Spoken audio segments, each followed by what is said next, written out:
yaye reclamation and a reclamation area no na say reclaimed area no si a reclaim view and as you go so aye ya manfa sa tie si ekiri se kudi ho sa na me pese me sa na tie se ron sa pepepe Akoma FM Environmental Protection Agency omune Ministry of Food and Agriculture omu ye adwuma bi project bi a World Bank ene di sika eframa no ne e de abre dollars millions of dollars ni na ni say ye hwe say ye beduedue nua we kura de omu hwe site na maybe amanfo edi ase no galafo na omu abe illegal logging omu twetwa nua illegally ama nua ne so ate no eno na omu hwe say yesiesie okay na yetime adwedue nua na etime protect say abusiafo mobile Facebook page Akoma 87.9 FM videos a ye yi sesie eye area Ibrahim eka ho asema no pay say World Bank any EPA we no ministry nka ho there be Ministry of Food in account enti World Bank na this kanaba say yemfanye project no enti ana omo say na hade nsuayem number 2 no wo kon Bosome Freho a ahano area yi nsuayem number 2 enti scan de ni na ni say ye beduedue nua na etimi a protect water bodies omo kra ya omo pe bebi a nsuo no na ye dua na etimi abonsuo no ho ban send e be ya enwe ananso enye polluted omo hwe se hunse nsuo farmers na no an omo use for irrigation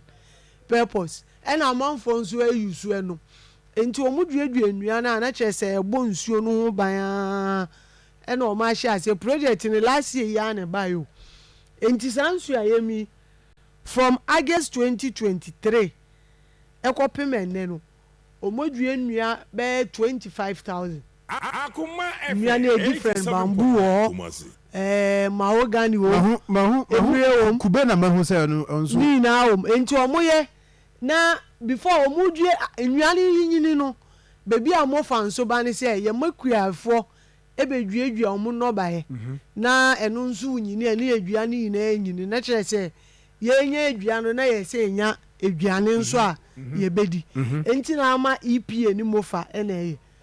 na make an from August 2023 ekopem the CIA omotima dua nua 23,000 omo ye adwuma no 46 hectares omo nya ni na but so far be omo na last week ya na ye yanti ye say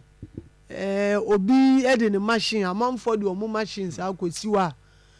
omo say nua na edwi afa na nyini ebi edi 1 year ebi kra e be 6 months ebi nso abro no omo say no esi omo tutu nua no bebre asem nua nketwa na nyina ma abe cover esi a omo asem no machine no ena esi wa ko no mo say machines no kra e be different ebi o other side no omo say no ubusa omo a obi entimi ntre o krata bia e chese o me koje wa because Minerals Commission so akọ omo say area ho de eye no go area nti omo ma obi a krata say ombe ye mining no but omo guso omo say na say don say ade aye din ni say on say your election season and say galamse assemble some time ago ya kan but see the reality is that assemblies no krano ya chichire bi mu nsa ahye Akoma FM 87.9 don't go there esru abase masa galamse nsensem no men kan wa asem bebre because allow them clamp down on them now no mu ye gidigidi a e be affect obi vote enti esi ano ase de ye be hu a ye be kan ho asema na ene de ye release amanfo am o ma akọ but ukọ mining areas a me see even main road crown who say amanfo ye enti esi ama assemblies no ukọ o ntimi nkan ho asem so yako because assembly no na bet me deploy police for maybe DC no say on the head of DISEC district security council na music MC omuntimi deploy police for ma omunko chi obia enti say an omo say ade true you see before say obey this story na Bosome Freho de course amanya free ho no enya asem ketwa say Bosome Freho minti anaye minti there's a forest be where is minti forest also legend way yeah omo south forest no afa na nkrofo bam Akoma FM ebi ma di credit dim but afa na nkrofo de omo machine say ba Akoma FM 87.9 omo dia ba gu area ha omo edi they may have been having course down so and in the areas I mean omo but said ye yenka galamsi asem kroma o they are moving and obia ayedin obia security obia quiet nti enya se akon no galamsi no krofo aja ye omo ye omo gusu ese omo ye pa but for I say omo nso eka safa no ebi mu ya ma omo order from top say masa hwe no wan be discuss galamsi stories bia wo na enye sa ebegu aban no hunfi enti project ya me say yakofa Ghana landscape restoration and small scale mining project you see how the iskano ye de eguma do you have an idea sika ya spend war do you have World Bank Sikano? Do you have an idea an amount? Any there for now me need the exact figure, but the minimum is millions of dollars because yes kaketwa ena ya say no, but me need the exact amount na you see I invest ewo sa project na ya nko na omo say no before this story no 2 months ago you quite similar one ewo dwaso ohonso omo ye similar project there fortunately omo yan share galamsey na ase but farmers no they were alarmed because omo so omo farmer de bia no omo hu amanfo aba no omo test soil no omo nso ni omo say omo ye illegal miners enti omo be test omo bu say omo say on person be mining na omo test and omo say ye duadua nua fresh new project World Bank so aban na ase na yetimi aye yi no mo say mo be enti eno no ko ube wurawura okra na ho nso 15 hectares ube wura ho no na omo tutu omo de machine kitwa bi ba na omo abetu to amina kakra bi to kuro bi na omo de machine na ahye enti ube wura eyi no na omo tutu kakra enti o de as a time na a story no munya nko nti no fortunately whoever was in charge na or intention so man it me stop on them but Bosome Freho de any dey and no ma sha say we less than a few days so in by 2-3 days and na omo say ebi no ka say sanko we dey enti omo ehona ne ya hu adwuma because you see me what meda that is it because wonim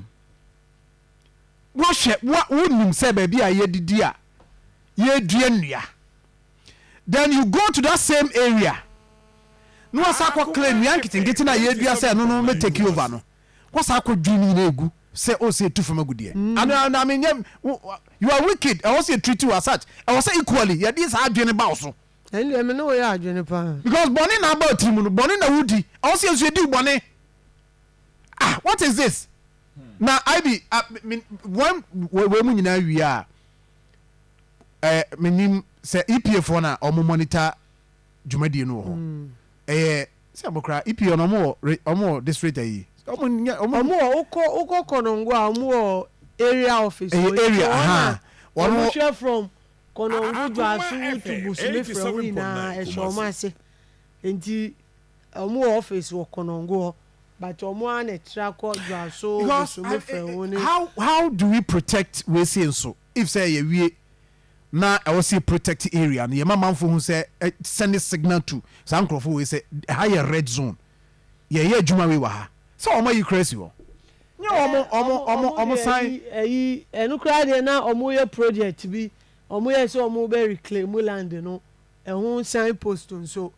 they say ade omo de omo timi aya ni say area managers no asat enrechi na omo put it together omo report so omo de congress na nkranfo no so no I take care from there because nkrane dey don't we have can't the district no yentimi put them together is it that you say they all can omo nyina compromise about the regional this is a national because district na maybe assembly na nke also omo take up na so omo be release police for because as the head of DISEC na all the security akwako clamp down ono nso see ade yesi man nka ho asem nti wo ba na de obeka nso obema assurance ni say o omo be kwa pam omo afro but when nti wa say no drag ni feet kakra the more nso aye delay no na amanfo ne say nua na edua ni na nti serious issue serious issue because you share galam say gidi I was hoping say by now yentimi enjai kra na nanka ati aba from but still say John uko mining communities and mining areas na ade ekoso panti yetiti kumazi ne nkran na sometimes ye ka say oh galana ejaya omo ben ne de omo tie ya na omo sire se mo nim de ekoso omugusu amo say normal no enti ye dey we are hoping say si ana ye aka no mfidie nim say akoma obi eti obi ate enti ya aka ne de wo say yetimi take se mo se mon kasa kra se mo de mo se mon kasa because mo kasa asembe ba o de mo ntua na mo why mo ntua na mo na at least these are things that when you see some videos we mo aye kan wa se mi videos we kokodru World Bank for no wa 87.9 omo say Ghana no yenye serious omo yenye serious someone be describe here because for yen to kroma ebinum ye politicians ebinum ye ahemfo binum wom ebinum wo mom so manye ska krom ha wo manye ska onu mo kroma omo ye the movers and the shakers omo no and omo say nsase no omo ye sika no omo fa mo omo fa mo communities no in fact reclamation ye kan kra no say wo kwaje concession e ka ho say wo wi a reclaim ye jani nyina na say World Bank say me di sika be boa na ye sati kroma ni ye shama ajiegu adwiregu asai apro kankankan ye wi a ni ye satim ni yesu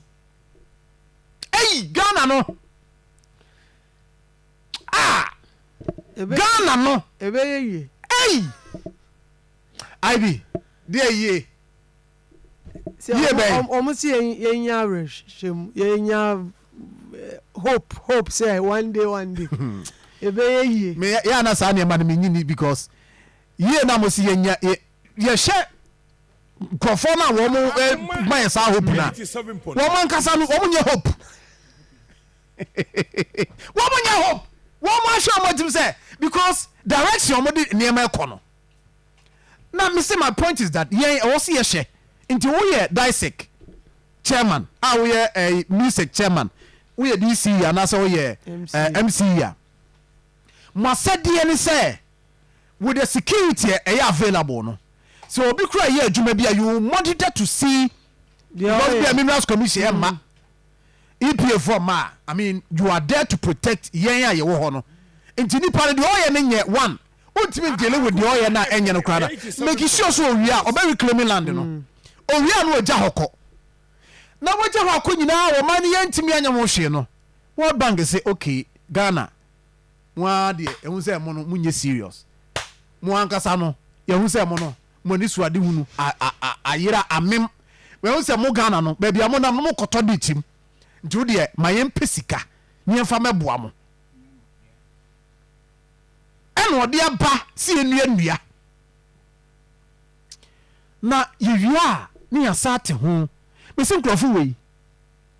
sɛ menim sɛ security for no mu tie Akoma ɛhɔ sɛ ɔyɛ fa nsuayem number nsuayem monkɔ ɛnyɛ saa nneɛma wei deɛ yɛbɛtage World Bank sisi yɛ yɛbɛtage World Bank sisi yɛ video wei yɛbɛtage World Bank yɛbɛtage World Bank because we are not serious yɛnyɛ ɔma yɛyɛ serious ɔmbɛboa yɛ because of deɛ yɛhui ɛbansinkum sɛ sɛ asɛm no de waka no nyina wie afei ma nso w'anim siri abɔ w'anim oh mesi adeɛ wei akɔyɛ mo nyɛ adeɛ mfiga dabi sɛ wo sɛ aha tie wo sɛ deɛ teɛ ne sɛ information a yɛde yɛ adwuma yi ɛwɔ sɛ bi fa ha ɛna masesa adeɛ no nti sɛ ma set up na sɛ information na ma me answer we a bi ne abɛbɛka akyire nti na ama meyɛ wei sɛ no sorry aseɛ information so de dodoɔ no aba sɛdeɛ ma me sa nkyea papa bio sɛ papa information ne bɛka akyire wɛbɛ no mo no ɛne ma fosti baba no pɛ no ɔsɛte ne fon nti na afei no asɛte awie ɛno nti ɔtra sɛ ɔbɛwerɛkyi wɔ ayɛ ma papa no kwasɛ sa mesɛte me fon Ibrahim na sɛ no fi India ba ɛtɔ no agya ɔboa me kakra bɛma mfa nkɔhyɛ obiaa masa mfa nkɔhyɛ obiaa anyway but Sir John you see mame mu sɛ adeɛ wei wo na yɛ out follow saa mmerɛ bi ɛsɛ da parliament a ma nkurɔfoɔ kwan ɔmu wura forest yɛnyɛ na sɛ ayi mmerɛ yi wɔ mu wie a ne yɛsɛ parliament ayi the office of the president ministry no koraa baayɛ from the office of the president almost say parliament resume a parliament resume a na yi hyɛ aseɛ but na sɛ ne ti sɛ ka mo timi kɔ parliament na kɛka ɛne nsɛm no bi anka ɔmo kɔ bobo ho na ana me boa nyame mo no mo timi kɔ parliament ntem we dey mfa nche nyame ebanzu ko na mo kɔ pabre a de me ka ne sɛ adekyie mu nsɛm no yɛnim nyame n'anim etam ka sɛ nyame mo a de me ka kosi ne sɛ nyame ma de panchie ne ntena nkwam na omuntimi mfa nkɔ parliament ntem sana me sɛ me ka so de me ka no we see the question yankopon oh de me ka sɛ me da hye yankopon sɛ yankopon na emma nipa bi nya de ɔsɔ ɔmo yewu ana ɔsɔ boa nipa ba da bi sɛ yankopon de pɛ aha me kyerɛ sɛ adekyie mu nsɛm nyame ma ahoɔden wo sɛ yɛni tumi adeɛ bɛkye yɛni sa ɛni so tumi ayo matewase ɛti me ka sɛ yankopon mmoa yɛ na adeɛ nkye yɛ matewase suo ho no muntimi kɔ parliament kɔ yɛ saa adeɛ no sɛ de asɛm bi ani ho bi yɛwɔ yɛni majority ni minority ana me boa say bi good enti dia ka ne sɛ ɔmbɛsa frɛ parliament bill recall ana me boa aha enti na me bɔ mpae sɛ ebetimi asi na afei